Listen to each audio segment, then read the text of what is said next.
En esta ley se elimina la emisión del auto para emplazar a cargo del presidente de la Suprema Corte de Justicia.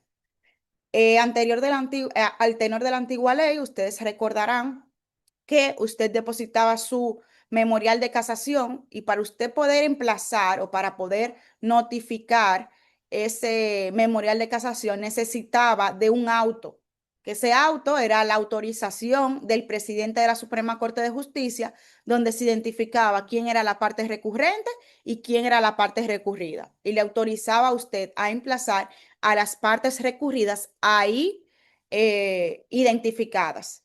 Sin embargo, con esta nueva ley se elimina esa necesidad del auto. Bien, es la parte recurrente la encargada de identificar a las partes recurridas en su memorial de casación. Entonces, ¿recurrido quién va a ser? Todo aquel a quien el recurrente identifique en su memorial de casación y también a quien el recurrente emplace mediante el acto correspondiente. Así vamos a identificar quién es el recurrido. No necesitamos ya de ese trámite del auto. Por igual, el dictamen de la Procuraduría General de la República se requiere solamente para casos muy excepcionales y su emisión no suspende el trámite y conocimiento del recurso. ¿Qué quiere decir esto? Anteriormente, recordarán ustedes que luego de que usted depositaba su memorial de casación, emplazaba, el recurrido comparecía. Luego, en todos los expedientes siempre se enviaban a que el Ministerio Público emitiera un dictamen sobre el caso preciso. Esto quizás era una mera formalidad, bien, y esta ley lo ha eliminado por completo. Solamente queda esa posibilidad en casos muy excepcionales, que son aquellos casos donde realmente hay una intervención del Estado o el Estado es parte, o en casos que el legislador ha considerado que son de orden público. Bien, el legislador establece de manera precisa en cuáles casos se va a enviar a dictaminar al Ministerio Público. Y de todas formas, en esos expedientes en que se envíe al Ministerio Público, el hecho de que el Ministerio Público tarde en emitir ese dictamen o no lo emita, esa emisión no suspende el trámite y el conocimiento del recurso. O sea que se envía, se agota el plazo establecido ahí en la ley y posteriormente, si no se tiene ese dictamen, pues el recurso se puede conocer sin problema alguno. No hay que esperar el dictamen del Ministerio Público para poder darle, eh, seguir el curso del recurso de casación. Quinta reflexión. Por igual, recordarán ustedes, un momentito, recordarán ustedes que en casación todos los expedientes también había que conocerle audiencia. Hubo una etapa donde simplemente a esa audiencia las partes no iban y se cancelaba el rol y todo continuaba igual, pero también hubo una etapa donde no se podía simplemente esperar que se cancelara el rol y el expediente continuara, no, sino que había que asistir a audiencia para que quedara en estado de fallo el expediente. Ya con esta nueva ley, pues eso se eliminó. La celebración de audiencias solamente queda restringida exclusivamente para los casos en que la Corte de Casación lo entienda necesario, que generalmente será cuando proponga dictar fallos directos, que eso lo veremos más adelante, ese tema del fallo directo. Entonces ya no hay necesidad de celebrar audiencias, sino que debe de ser la Corte de Casación que lo estime necesario y bueno, digamos que proponga esa celebración de esa audiencia para un caso particular. Número 6.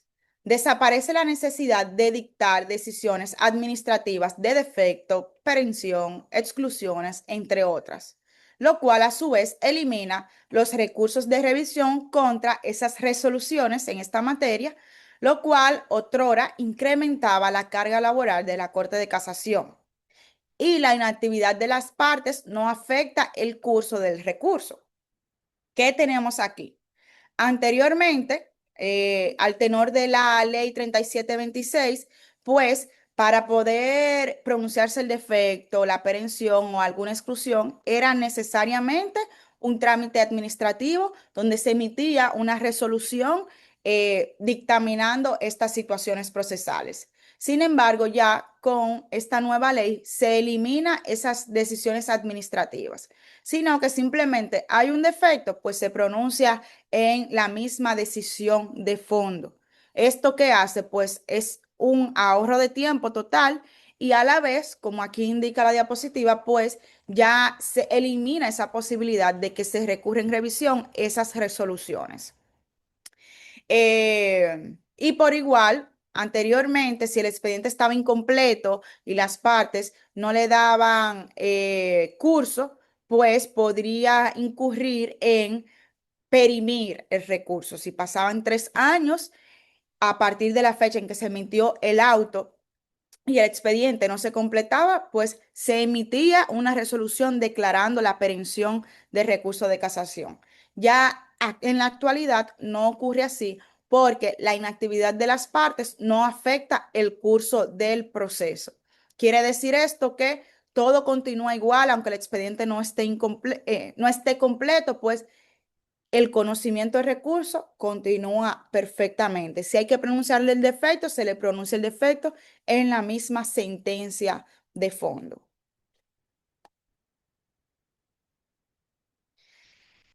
Se retorna al efecto no suspensivo del recurso de casación. Y ahí me detengo un momento. En la historia de la casación, en primer orden, el recurso de casación no tenía efecto suspensivo. Sin embargo, con la modificación que les mencioné en el 2008, esa modificación le otorgó efecto suspensivo al recurso de casación. Y por ahí ciertos doctrinarios inclusive decían que básicamente eso convertía el recurso de casación en un recurso ordinario. Recuerdan que le hice ya esa distinción entre extraordinario y ordinario. Y justamente una de las características de los recursos ordinarios es que tienen efecto suspensivo, como ocurre con la apelación. Sin embargo, con la casación, al ser un recurso extraordinario, lo natural es que no tuviese efecto suspensivo. Con la modificación del 2008 se le dio ese efecto suspensivo, pero ya ahora con esta nueva ley 2-23 vuelve al inicio y quiere decir que el recurso de casación ya no tiene efecto suspensivo. O sea que luego de que usted tiene una sentencia de corte de apelación, ya esa sentencia, luego de esa sentencia en sí misma es ejecutoria. Bien, no es necesario eh, no, ajá, no es necesario agotar otro grado de jurisdicción para que sea ejecutoria. Ya esa sentencia es ejecutoria en sí misma. Entonces, usted se ve con ese problema, bueno, ya hay una sentencia de corte que me pueden ejecutar, ¿qué hago? ¿Cómo suspendo la ejecución de esa sentencia? Pues el legislador sí estableció casos excepcionales donde se suspende de pleno derecho y otros casos donde es posible solicitar al presidente de la sala de la Corte de Casación la suspensión de la ejecutoriedad de la sentencia de corte. Las materias donde hay efecto suspensivo de pleno derecho son aquellas materias que versan sobre el estado y capacidad de las personas, divorcio, separación de bienes, nulidad de matrimonio, inscripción en falsedad o en cualesquiera otros casos previstos en leyes especiales.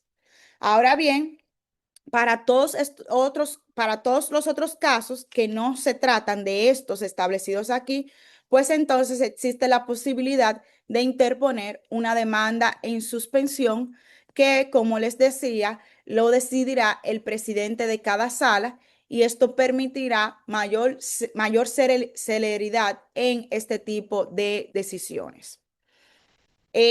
La ley simplemente establece esa posibilidad de efectos de una demanda, de la interposición de una demanda en suspensión y es la resolución 62/2023 que viene a regular cómo se interpone esta demanda en suspensión. Y allí se indica que la sola notificación de la demanda en suspensión ejercida en curso de un recurso de casación suspende provisionalmente y de pleno derecho la ejecución de la decisión impugnada hasta tanto el presidente apoderado resuelva la demanda. O sea, ¿qué quiere decir esto? Que usted, conjuntamente con su recurso de casación, puede interponer una demanda en suspensión de la sentencia de la Corte y esa demanda suspenderá provisionalmente la sentencia impugnada hasta tanto se decida esa demanda. No hasta tanto se decide el recurso de casación, sino hasta tanto se decide esa demanda. O sea que mientras esté en curso esa demanda en suspensión, está suspendida la sentencia. Imagínense que el presidente le rechaza esa demanda de suspensión, pues ya esa sentencia de corte vuelve a conseguir, a retener toda su ejecutoriedad y por tanto le pueden ejecutar la sentencia de la corte a pesar de que todavía está pendiente el recurso de casación. Bien.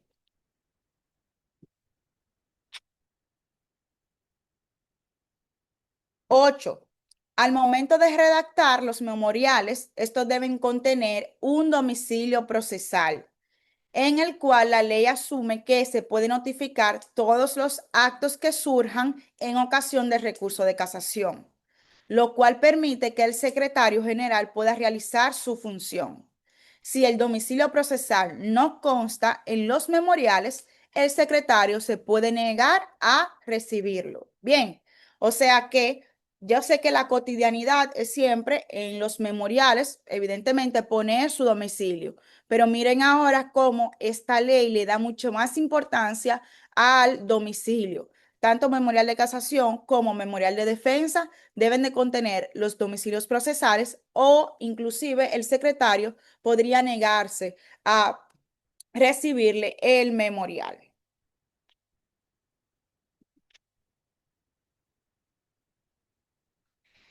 Con la admisibilidad, que esto lo veremos, digamos, a más profundidad luego, pero con la admisibilidad tenemos que esta ley lo establece en tres ejes fundamentales.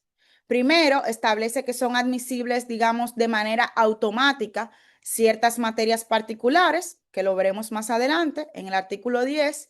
Luego, establece que son admisibles los casos que superen una cuantía, que veremos que son de 50 salarios mínimos.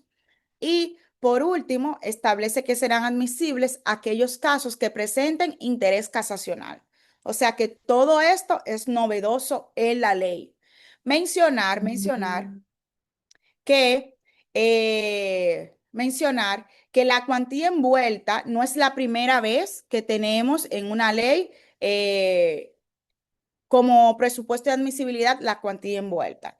Cuando la modificación en el 2008 de la ley 5726, pues ahí se estableció también la cuantía como requisito de admisibilidad. Sin embargo, se establecía que los casos debían de superar la cuantía de 200 salarios mínimos.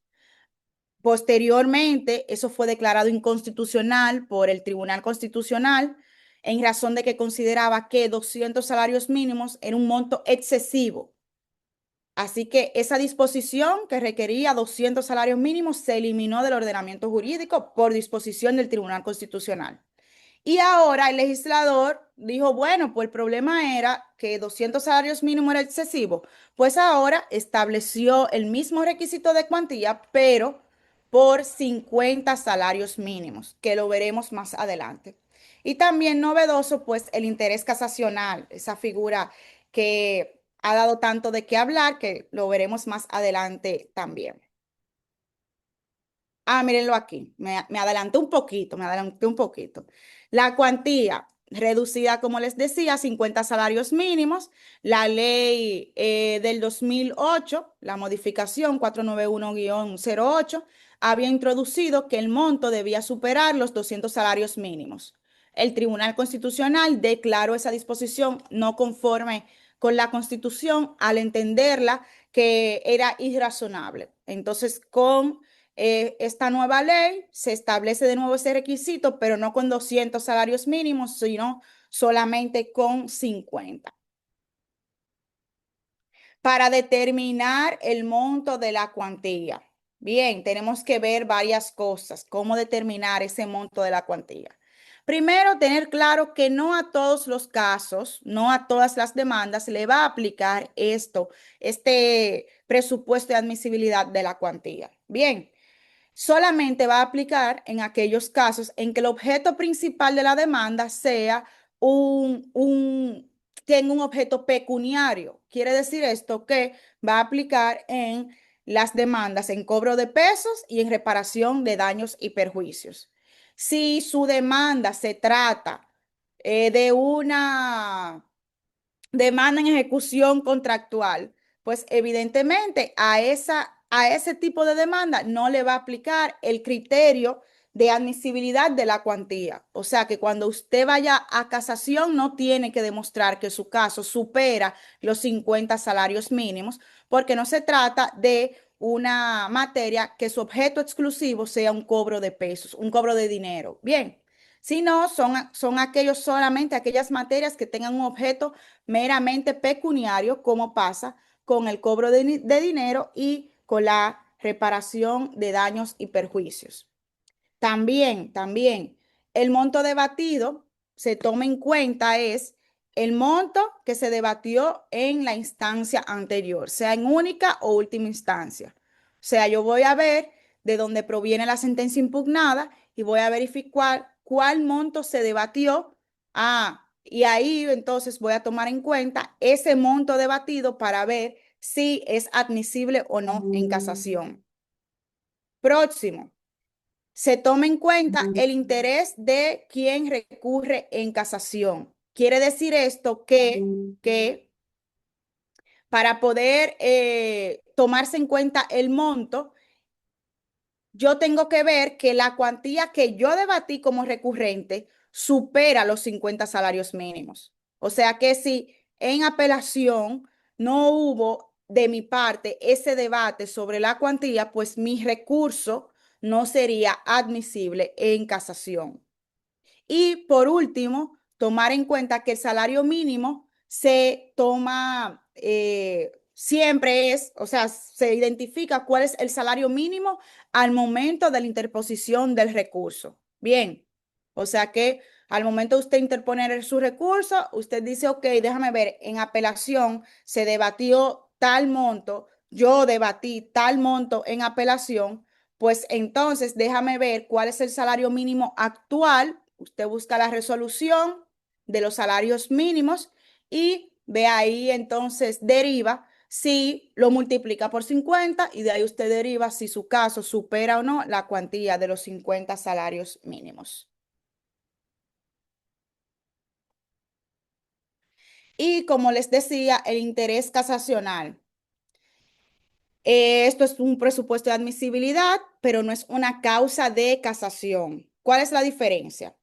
Cuando hablamos de causa de casación, es aquellas razones por las cuales es evidente o se podría anular su decisión. Se podría acoger su recurso de casación y anular la decisión. Bien, que su caso tenga interés casacional simplemente le abre la puerta a la casación. Simplemente indica que su caso será pasible de ser analizado en el fondo. Bien, pero esto no quiere decir que será acogido su recurso.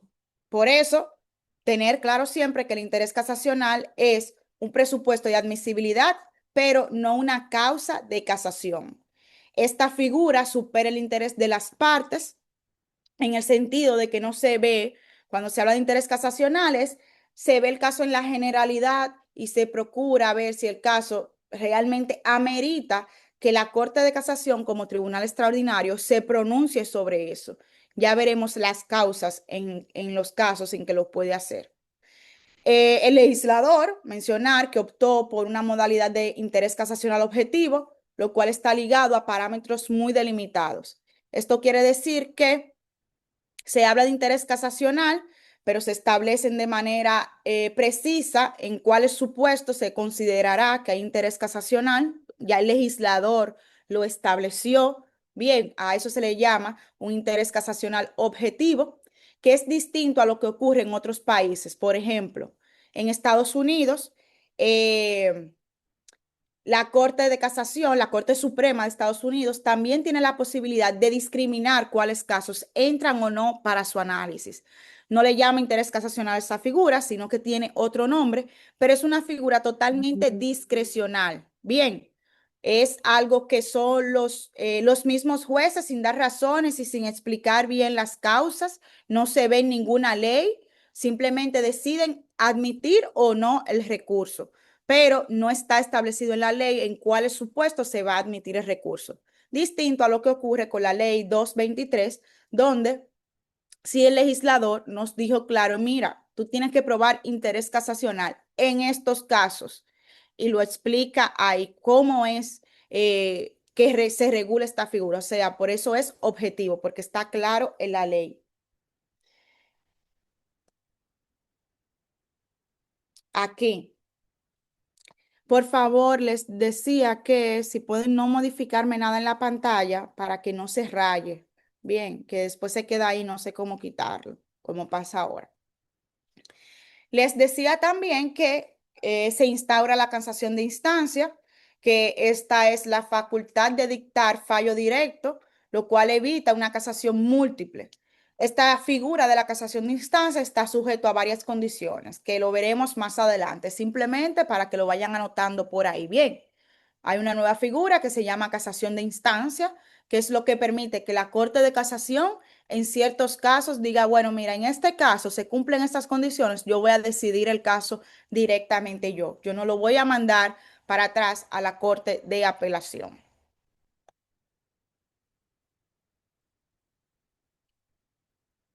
Se prohíbe expresamente que se produzca un tercer envío, lo cual elimina la frustrante casación múltiple, inagotable o indeterminada. Anteriormente, no se prohibía esto de un tercer envío, o sea que usted iba con su caso a casación, la casación lo mandaba a apelación, usted podía ir una segunda vez y luego podía ir una tercera vez. Sin embargo, ahora el tenor de esta nueva ley ya está prohibido totalmente ese tercer envío. Se regula el procedimiento ante la jurisdicción de envío y asimismo se fijan reglas y plazos de apoderamiento, instrucción del proceso y fallo. Se le establece un plazo particular de 6 meses para perimir la instancia por inactividad de las partes. ¿Qué pasaba? Que la ley anterior de casación, ok, te establecía el procedimiento de casación, te decía que una posibilidad de que se case la sentencia y se mande a la corte de envío, pero ¿cómo apoderamos la corte de envío? Eso no estaba establecido. Esta nueva ley pues ya pone un proceso claro de cómo vamos a apoderar a esa jurisdicción de envío y establece un plazo de 6 meses para que las partes agilicen ese proceso. Anteriormente podría salir la sentencia de casación y las partes no apoderar a la corte de envío inmediatamente y tardaba mucho tiempo ahí el expediente paralizado por inactividad de las partes. Ahora las partes tienen ese plazo perentorio que eh, si no apoderan a la corte de envío dentro de este plazo, pues su expediente perime.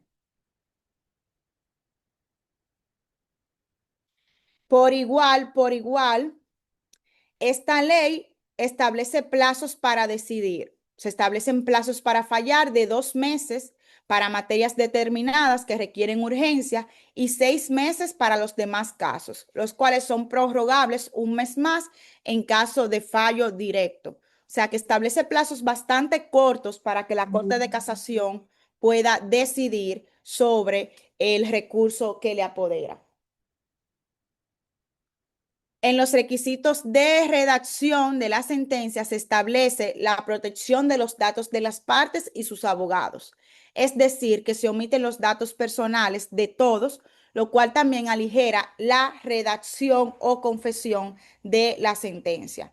¿Qué quiere decir esto? Que anteriormente usted veía una sentencia de uno de sus procesos y salía la cédula, el domicilio y todos los datos personales, tanto del abogado como de las partes. Pues ya esta ley omite, indica que por protección de datos personales no es necesario que la sentencia contenga todos esos datos. Bien, sino simplemente, evidentemente, en los memoriales, sí las partes deben de establecer su domicilio procesal, eso vuelvo y lo repito, pero eso constará solamente en los memoriales. Ya la sentencia emitida por la Corte de Casación, pues no se omitirá este dato. Por igual, algo importante es que también se omiten los datos de los menores de edad, o sea que los nombres de los menores de edad no salen en las sentencias. Usted busca una sentencia dictada al tenor de esta ley donde que esté involucrado quizá una sentencia de niños, niños y adolescentes, donde evidentemente se mencionan los nombres de los menores en el expediente, pero en la sentencia que emite la casación usted no verá esos nombres de menores, sino que simplemente va a ver las abreviaturas, bien, las siglas.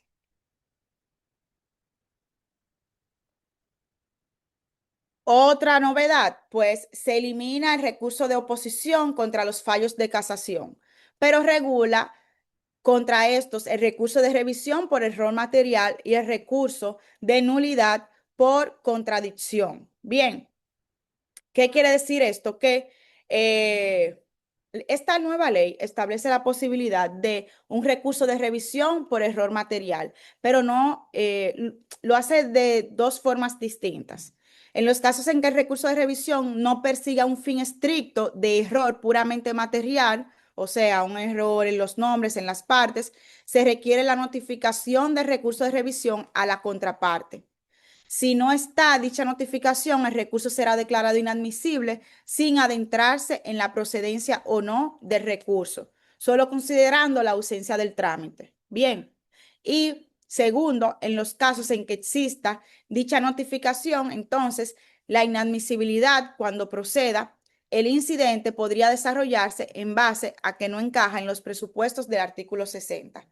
Esto nos quiere decir que el artículo 60 de esta ley establece un recurso de revisión por error material y son dos vertientes. Uno, donde el error material es puramente material, donde si se trata de eso no requiere que usted le notifique ese recurso a la contraparte, pero establece la posibilidad de interponer un recurso por error material, pero que el error verse en el cómputo del plazo de, de, de admisibilidad, de interposición de recursos o en el cómputo de la caducidad, del plazo para la caducidad. Si hubo un error, si usted entiende que hubo un error al momento de calcular esos plazos, usted tiene la posibilidad de recurrir en revisión por error material. Usted dice, no, mira, Corte de Casación, este plazo me vencía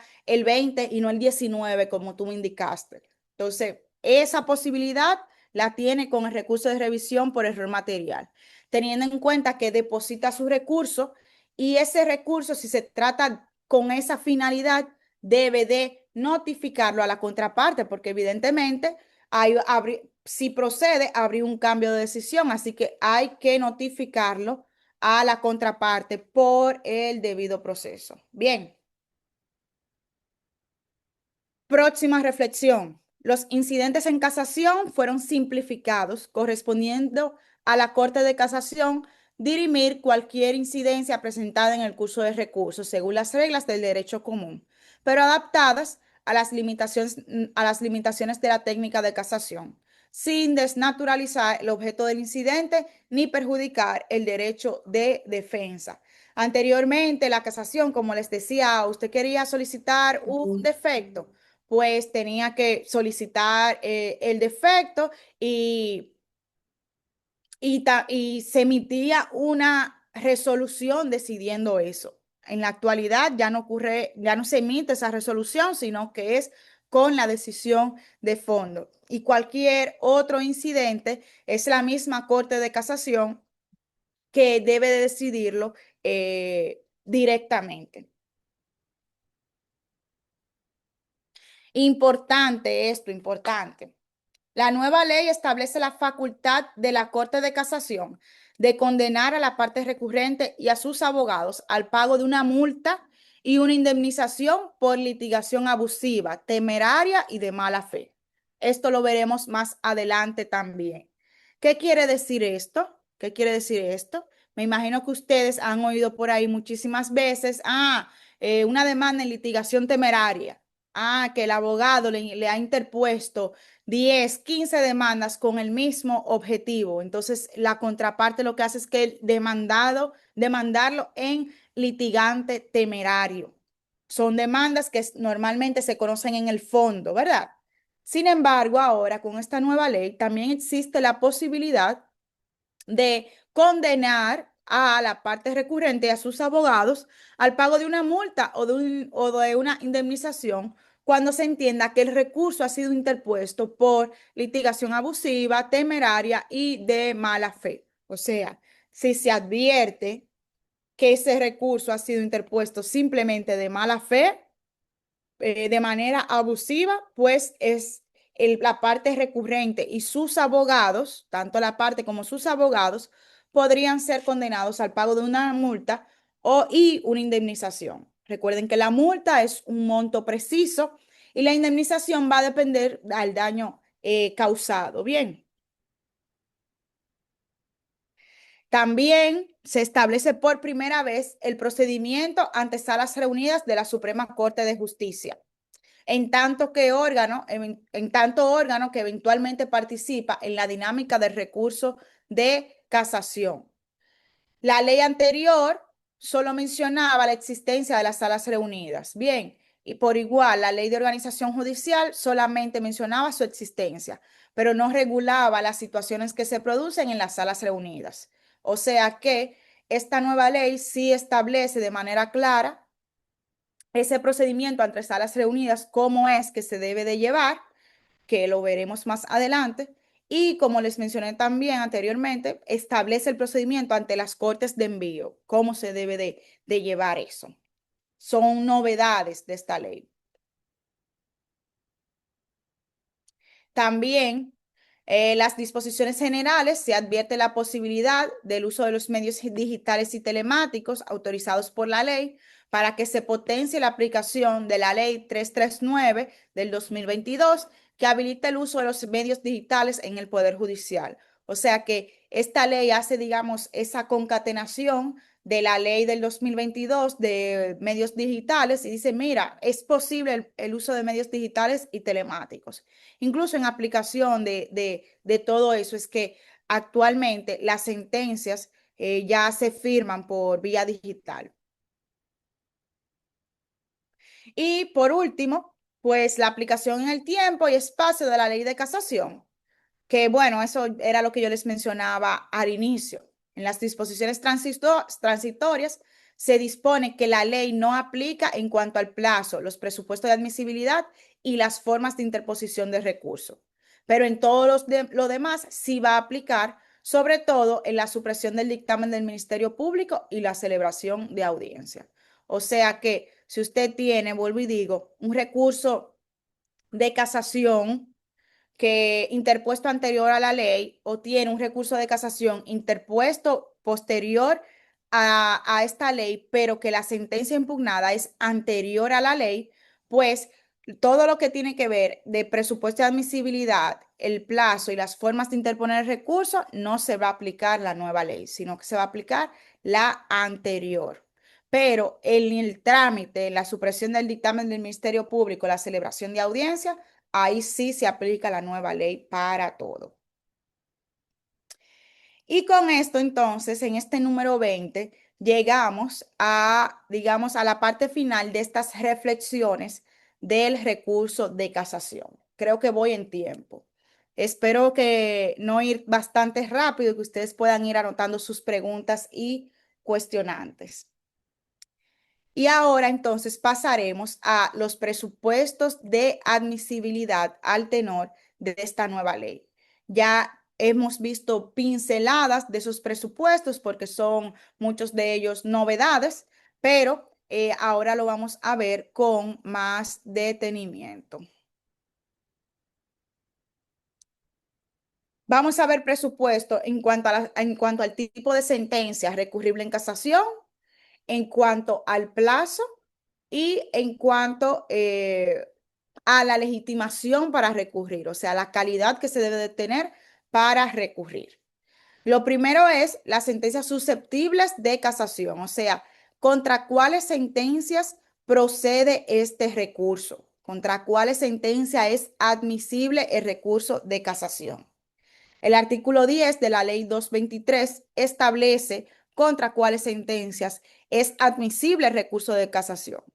De manera precisa, aquí vemos los numerales 1 y 2 que disponen los tipos de materia en los que siempre será admisible el recurso de casación, independientemente de la cuantía debatida o de la existencia de interés casacional. Es decir, que los tipos de decisiones que vemos en el numeral 1 y en el numeral 2, que aquí se lo estoy proyectando, son recursos que automáticamente son admisibles en casación por tratarse de estas materias. ¿Cuáles son estas materias? Pues el numeral 1 indica que son las decisiones definitivas sobre el fondo dictadas en única o última instancia en ocasión de las siguientes materias o asuntos. Estos son estado y capacidad de las personas, niños, niñas y adolescentes, derecho de los consumidores, referimiento, nulidad de laudos arbitrales, exequatur de sentencias extranjeras y competencias de los tribunales. O sea que si usted tiene una decisión definitiva sobre el fondo en única o última instancia en esos temas que están establecidos de manera limitativa ahí en ese artículo, pues su recurso será admisible automáticamente. Numeral 2. Las decisiones interlocutorias o definitivas sobre incidentes dictadas en el curso de los procesos señalados en el numeral anterior solo serán recurribles en casación de manera independiente si han puesto fin al proceso o han ordenado su suspensión o sobreseimiento. En caso contrario, deberán ser recurridas en casación conjuntamente con la decisión que decida el todo de lo principal. O sea que si vemos la diferencia, el numeral 1 me menciona varias materias y me dice que serán recurribles las decisiones definitivas sobre el fondo de esas materias y el numeral 2 me dice que serán recurribles las decisiones interlocutorias o definitivas sobre incidentes dictadas en esa materia siempre que se interpongan de manera independiente y se hayan puesto fin al procedimiento o hayan ordenado su sobreseimiento. O sea que si se trata de una sentencia preparatoria, aunque aún sea en esta materia, pues no es recurrible en casación. Y finalmente, en el numeral 3 de este artículo 10, se establecen las sentencias contra las que procede el recurso de casación. Sin embargo, su admisibilidad depende de la acreditación de un requisito más de admisibilidad, que es el relativo al interés casacional. Estas sentencias son las interlocutorias e incidentales que pongan fin al proceso o han ordenado su suspensión o sobreseimiento, así como aquellas sentencias de fondo dictadas en única o última instancia que en la solución del recurso de casación presenten interés casacional. Como les he mencionado, el interés casacional es un presupuesto novedoso de admisibilidad en esta ley 2-23 y será examinado con más detalles en lo adelante de manera individual. Entonces, eh, por otro lado, el artículo 10 nos ponía aquellas decisiones susceptibles de casación. Pero el artículo 11 nos establece aquellas decisiones contra las cuales no es posible interponer recurso de casación. Bien, simplemente estas decisiones Las mencionaremos porque no es intención, digamos, detenernos en análisis de vertientes y fórmulas. Bien, pero nos vamos a enfocar en aquello que sí es novedoso y que sí es inédito. Bien, primero, ¿contra cuáles no es susceptible recurrir en casación? Pues contra las sentencias preparatorias ni aquellas que ordenan medidas de instrucción, conservatorias, cautelares o provisionales distintas a las ordenanzas de referimiento, sino conjuntamente con la sentencia definitiva. O sea que aquí tenemos, digamos, la regla de que contra las sentencias preparatorias no es posible interponer un recurso si no es conjuntamente con el fondo. Siempre tengan la idea que las sentencias preparatorias sí son recurribles, pero es un recurso diferido, porque se debe de recurrir conjuntamente con la sentencia del fondo, con la sentencia definitiva. Y aquí en casación ocurre lo mismo. No será admisible la casación contra estas sentencias indicadas en el numeral 1. Numeral 2.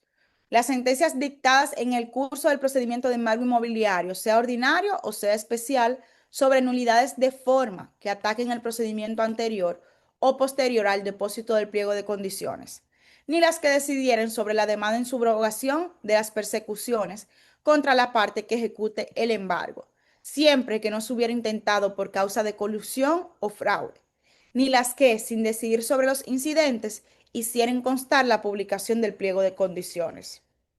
Este numeral 2 es básicamente una transcripción del artículo 730 del Código de Procedimiento Civil, que también esta prohibición se encontraba en el artículo 5 de la Ley Antigua de Casación 3726. O sea que es una reiteración de que este tipo de sentencias sobre nulidades de forma del embargo inmobiliario no son susceptibles de casación.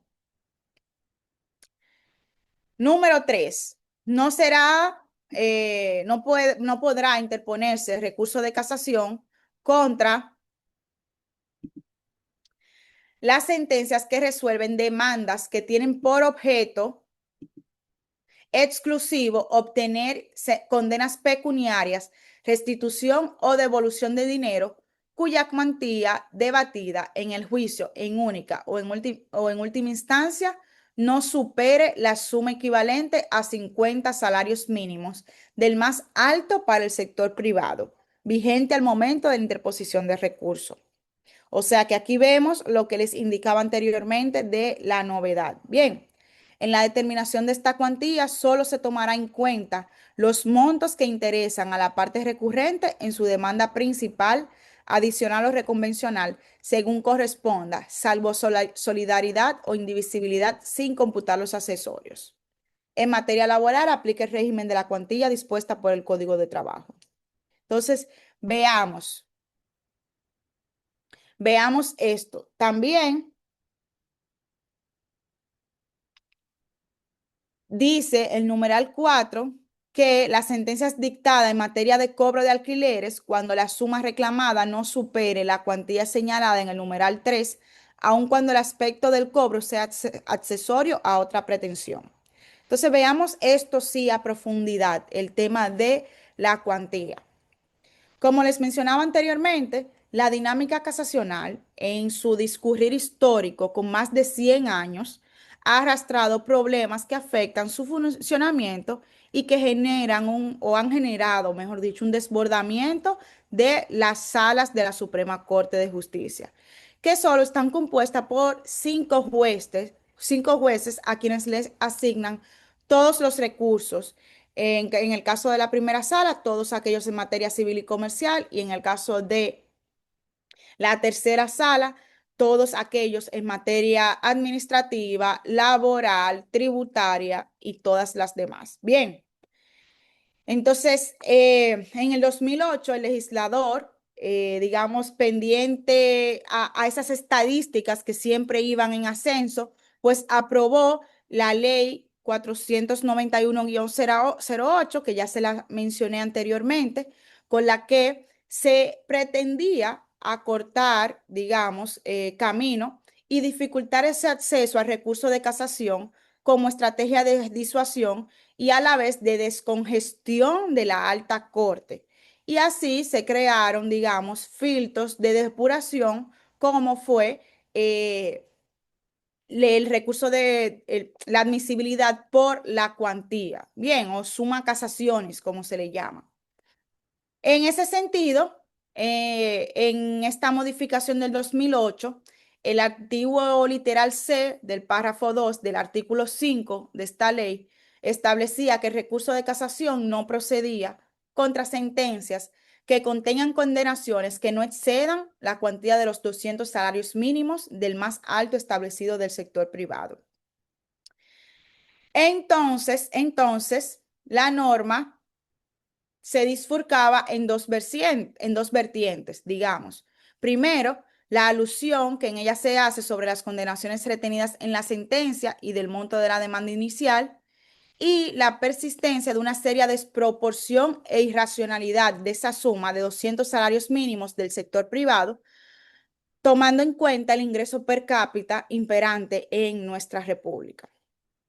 Por esa y otras razones, pues, el 6 de noviembre del 2015, mediante la sentencia 489-2015, el Tribunal Constitucional declaró inconstitucional este artículo 5 y calificó como exorbitante, como irracional, la cuantía de los 200 salarios mínimos y exhortaba al legislador a trabajar en otra reglamentación que en lo sucesivo admita y reconozca el recurso de casación, aun cuando el asunto no supere esa cuantía que sea fijada y que para atender al principio de razonabilidad, esa cuantía debía de ser menor a los 200 salarios. Un momentito.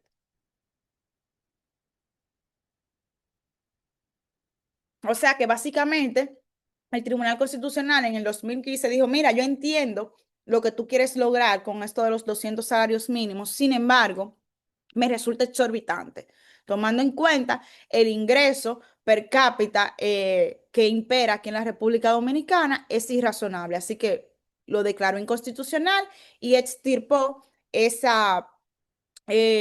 artículo del ordenamiento jurídico.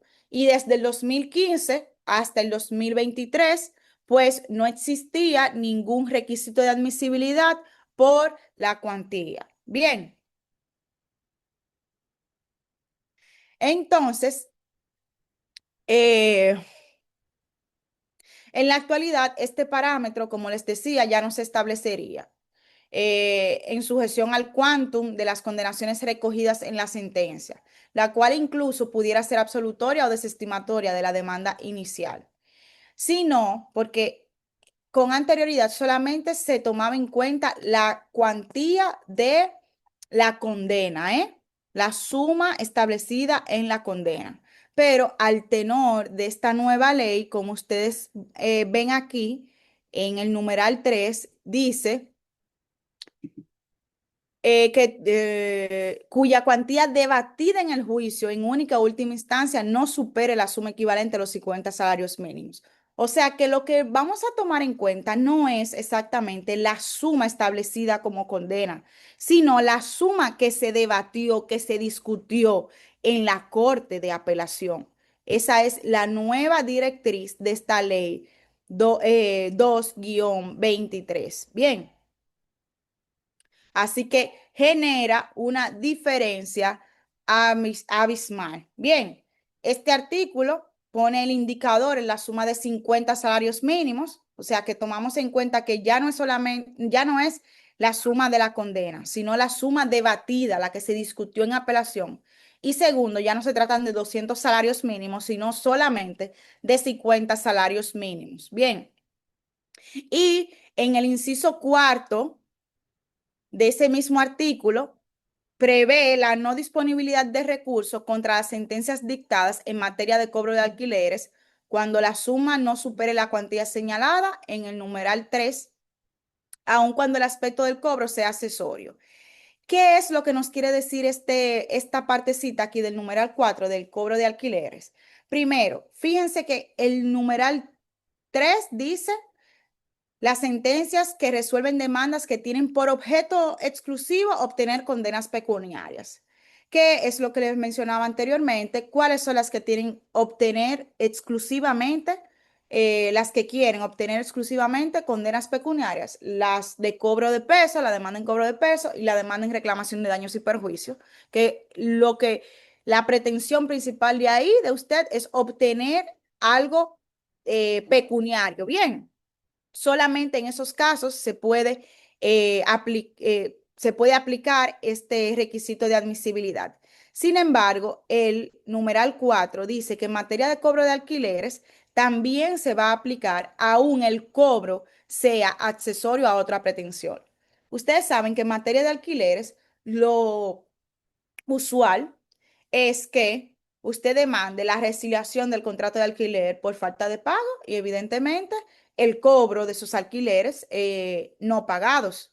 Por lo tanto, ese cobro siempre será accesorio a la resiliación del contrato. Lo principal ahí es la terminación de ese contrato de alquiler y el cobro viene de manera accesoria. Pero el legislador quiso hacer una distinción y dijo, mira, en materia de cobro de alquileres, aunque el cobro sea de manera accesoria, sí vamos a aplicarle el monto de los 50 salarios mínimos. Quiere decir esto que si su demanda en cobro de alquileres, la suma debatida ante la Corte de Apelación no supera los 50 salarios mínimos, pues será inadmisible en casación.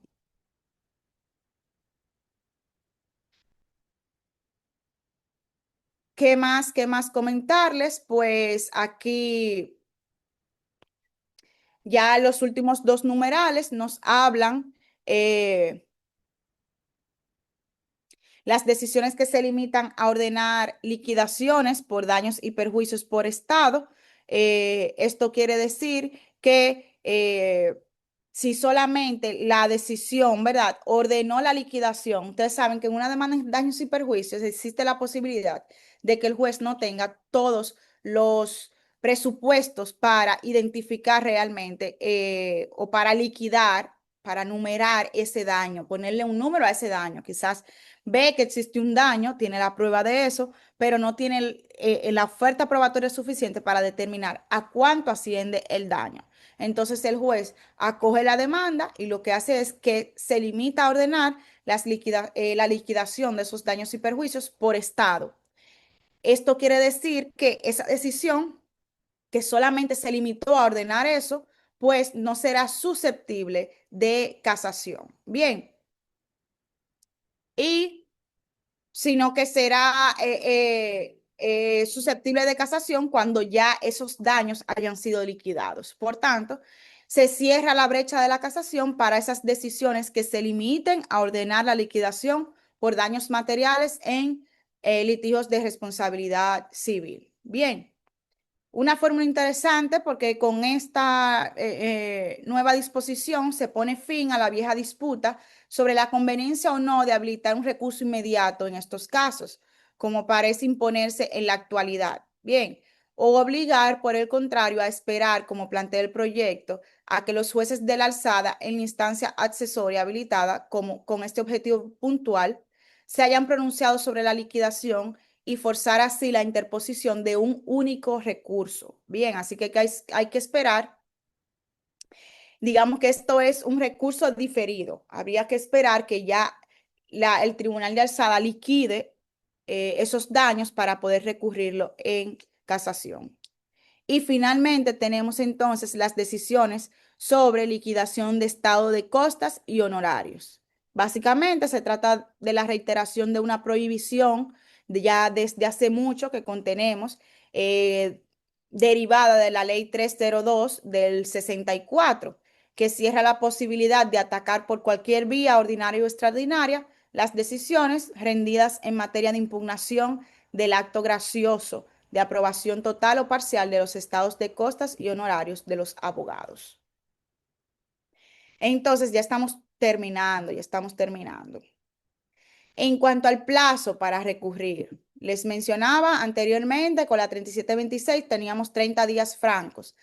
calendarios anteriormente. En la actualidad contamos con 20 días hábiles que son francos también y que se cuentan a partir de la notificación de la sentencia, salvo que haya otra disposición que disponga un plazo distinto. La misma ley indica sí un plazo distinto en materia de referimientos, que es de 10 días a partir de la notificación de la ordenanza, e igual en materia de embargo inmobiliario, cualquiera que sea el régimen, la sentencia para recurrir en casación, tanto la sentencia de adjudicación como las sentencias incidentales, es de 10 días a partir de la notificación de la decisión. Bien. Así que vemos que este plazo no solo varió en cuanto al tiempo, se redujo de 30 a 20, pero también varió la modalidad, como los he indicado. Ya no se tratan de plazo calendario, sino de plazos hábiles. Solamente se cuenta los días laborables. Bien. Y pues evidentemente la forma de hacer correr este plazo, el punto de partida, es la notificación de la sentencia impugnada. Bien, haciendo constar que la notificación de la sentencia impugnada hace correr el plazo para recurrir en casación para ambas partes. Hace mucho tiempo se entendía que si yo notificaba la sentencia a mi contraparte, el plazo no recurría en mi contra. Esto no ocurre así, ¿eh? Esa notificación hace correr el plazo tanto para la parte recurrente como para la parte recurrida. Bien. ¿Cuál es la sanción a la inobservancia de estos plazos? Pues la inadmisibilidad del recurso.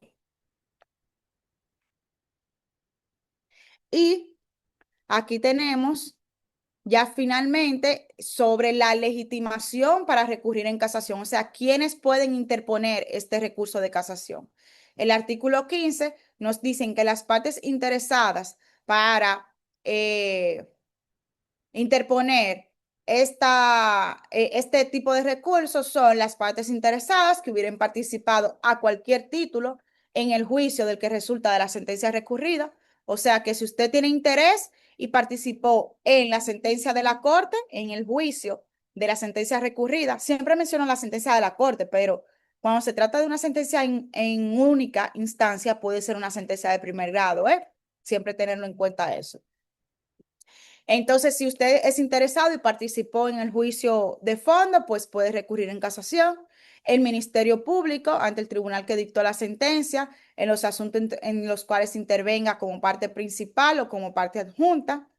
El Procurador General Administrativo en materia contencioso administrativa y el abogado del Estado en las materias que proceda a su intervención.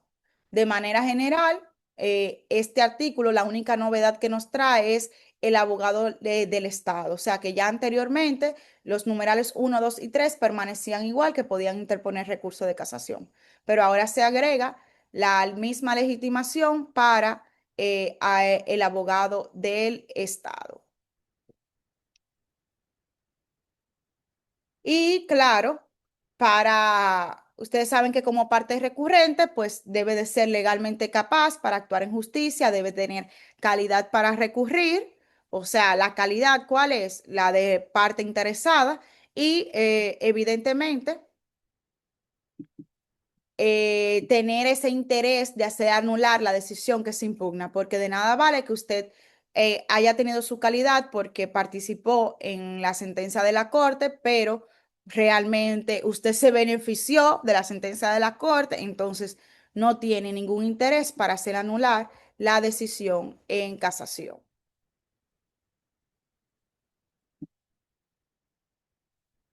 Y eso es todo por hoy. Con esto agotamos vimos todas las novedades de la ley 2-23 y vimos los presupuestos de admisibilidad. Bien, ya vimos con profundidad todo el tema de la cuantía, cómo es que se calcula y demás. Y para la próxima clase, entonces, veremos el interés casacional, que sé que es algo que le debemos de dedicar su tiempito, y muchas otras cosas, muchas otras figuras, como la casación de instancia, el procedimiento ante el tribunal de envío y demás que tiene esta ley. Bien. Entonces, nada, con esto doy paso a la doctora Laureano para abrir la sesión de preguntas.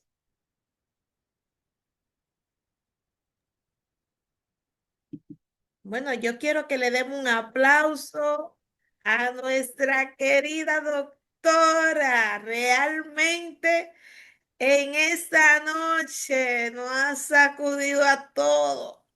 De verdad, doctora, que está súper, súper interesante y sobre todo que podemos comprender. ¿Por qué razón cuando recurrimos en casación pensamos que es la nueva ley y entonces nos caemos porque es viejo el proceso? Entonces, no sabemos cómo el asunto, cuándo es viejo, cuándo es nuevo, cuál es la ley. Realmente ahora tenemos que cada vez que vayamos a hacer recurso de casación, ver cuál ley es la aplicable. No es agarrar una ley solamente actualmente, no, no, no. Es sentarnos, es ver cómo van las cosas, qué se hizo, qué no se hizo. Ay, está súper interesante y de verdad que muchas gracias a usted por compartir el conocimiento con nosotros esta noche. Sé que todos dicen lo mismo y yo sé que todos hemos aprovechado y algo importante, si Papá Dios nos permite, vamos a compartir esta presentación, la vamos a compartir para que en esta semana podamos reflexionar, podamos sacar un momento porque está súper interesante lo que la doctora nos ha compartido. Entonces vamos a ver, vamos a ver las preguntas. Yo me imagino que hay muchas preguntas.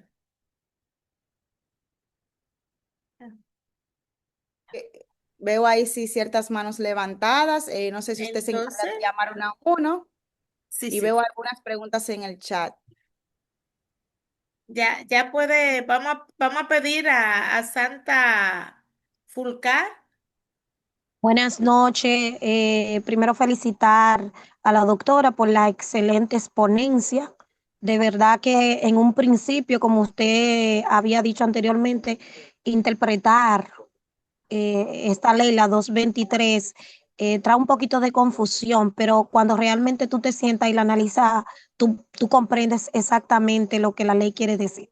Mi pregunta, doctora, va encaminada a una pequeña duda que tengo referente a dos cosas. La primera es el recurso de réplica, cuando ya estamos en la etapa de la réplica, en un recurso contencioso administrativo que ya se depositó el memorial de casación y entonces la contraparte deposita su recurso de defensa, su memorial de defensa, y entonces aquí viene a depositar lo que es el recurso de réplica.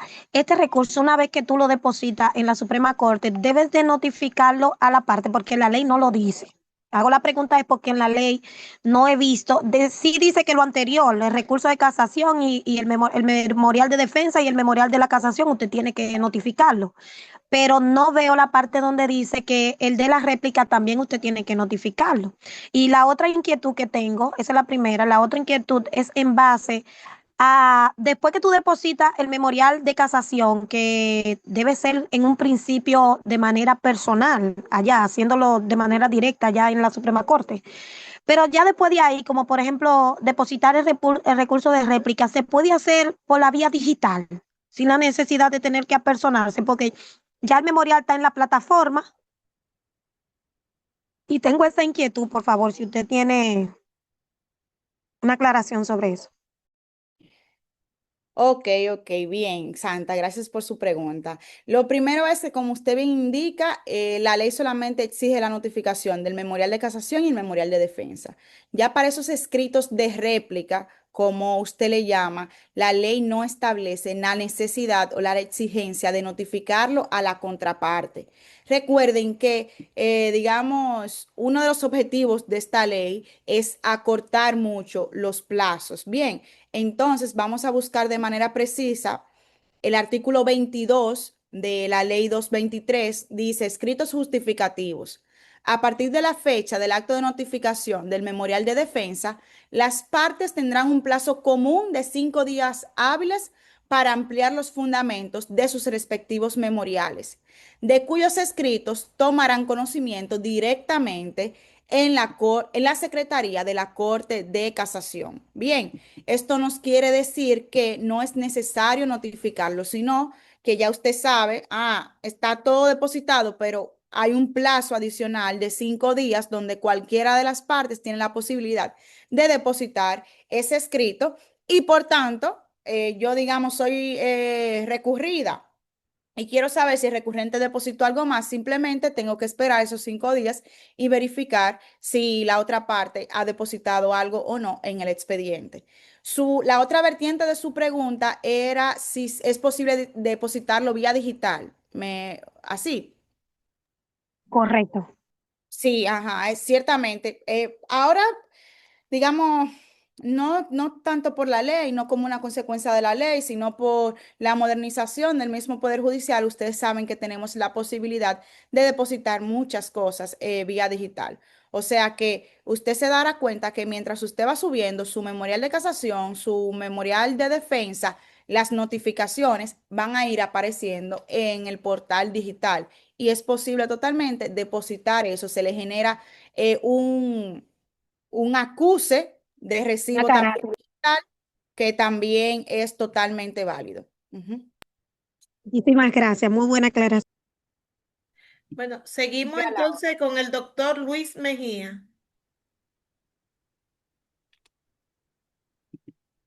Muy buenas noches, profesora, excelente ponencia. Y hablar tantas cosas después que esa colega dijo todos sus lados sería llover sobre mojado. Pero yo tengo dos interrogantes, señora magistrada. Señora magistrada, es que es la costumbre. Ujú. Eh, lo primero es, profe, que usted cuando habló sobre el domicilio, se le olvidó recordar que en el artículo 23, que establece el domicilio procesal, establece que tiene que ser en Santo Domingo de Guzmán, o sea, el Distrito Nacional. Ah, sí, Usted claro. habló muy, habló mucho y fue muy enfática en cuanto al domicilio, pero se le escapó esa parte, Sí, que tiene que ser en totalmente, totalmente, ajá. Santo Domingo de Guzmán. Aquellas personas que tienen su domicilio en el Distrito Nacional tienen que colocar un domicilio ad hoc a esos fines, porque si no, no se lo recibe tampoco el secretario.